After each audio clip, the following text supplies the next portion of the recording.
We're gonna cut all the lows. So if you hit HP, just take your frequency knob and turn it. Go to like 500.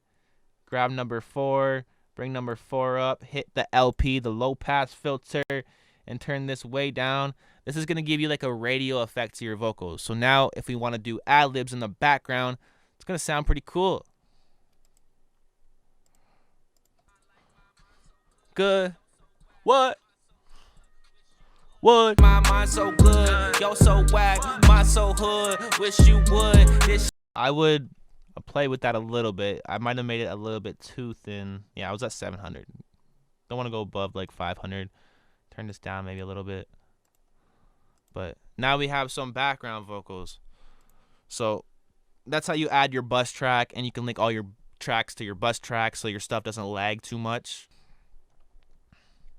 Now say we want to sing on one of these tracks, but we want no auto-tune on the rest of them. So we want the verses to be like raps and then the chorus to be like singing type stuff, and we want to add auto-tune just to one part. What you can do is select your microphone like you're going to record.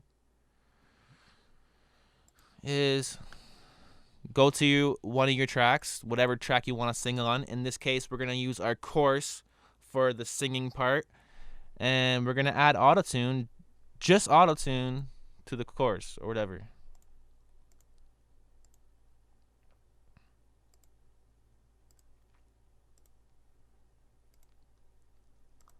So now the auto-tune is just on the one track. So the auto-tune and whatever you record is linking to the bus track now, but only on the chorus where I added the auto-tune. So I'm gonna delete this. Kelly here to get it. Kelly is a winner.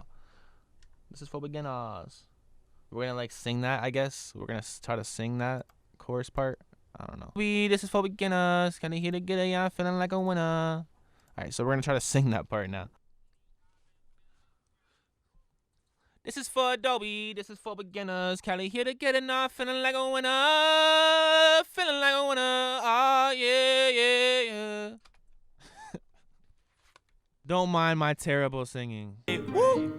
This is for Adobe, this is for beginners. Kelly here to get it now, feeling like a winner. Feeling like a winner. Ah, yeah, yeah, yeah. Now, I don't know if the pitch was correct, but you guys get the point. So if you want to add auto-tune to just one track, just add the auto-tune on the side right there, and that will go into the bus track, and you're good. And you should be able to add all this without your stuff lagging. What you can do now is save this session as like a template. So when you open it back up, you have everything ready, set as a template. So now you would finish recording your song, just go back and forth between these two tracks, your verses, your ad-libs, boom, finish your song, and then go to File, go down to Export, Multi-Track Mixdown, Entire Session, AFB, Adobe for Beginners. Find the folder you want to put it in. I usually save my stuff as waves, but you can save it as WAV or MP3. We're going to save it as MP3 for now, and export. AFB. Yo so whack, my so hood, wish you would. Flow so crazy, yeah, okay. Feeling like a winner, feeling like a winner, ah, yeah, yeah, yeah. Now, I definitely could turn my vocals down a little bit. My vocals seem pretty loud, but you guys get the point. So another thing I'm going to show you guys here to make things super simple for you guys, and you can save all this and just open it back up and start recording like this again. So if you go to export session as template, name your template what you just made, name that Adobe for Beginners. Feel free to name it what you want, and okay. Now if I go to my templates, AFB, I open it up, boom. Now it is gonna open up your vocals and the beat, whatever session you had before. It will open up the vocals and stuff, but you can just delete the vocals, and then you have the template. You will notice, you will see like in my other, I still have it, like Adobe Part 2, boom, all my vocals. But for some reason, when you save templates with the vocals in there, it likes to add the vocals back in there. So I don't know, maybe save your template without the vocals first, and then every time you open it, there's no vocals, but if you save the template with the vocals, all you got to do is delete the vocals after and then start recording. So my camera keeps dying. I'm not enjoying it. So yeah, hopefully you guys enjoyed this video. Hopefully it helped you out. I'm gonna try to figure out how to make presets for you guys can download, like these presets on the side that I have, because I have tons of presets. So I'm gonna try to figure out a way to make these presets downloadable. You guys can just go to the description, download the preset, and load it up to Adobe, which will make our lives easier. But for now, I hope this helped, and hope you guys enjoyed this video. If you don't use Adobe and you watch the whole video, I love you. You're the best. Thank you, and I'll see you guys soon with another video.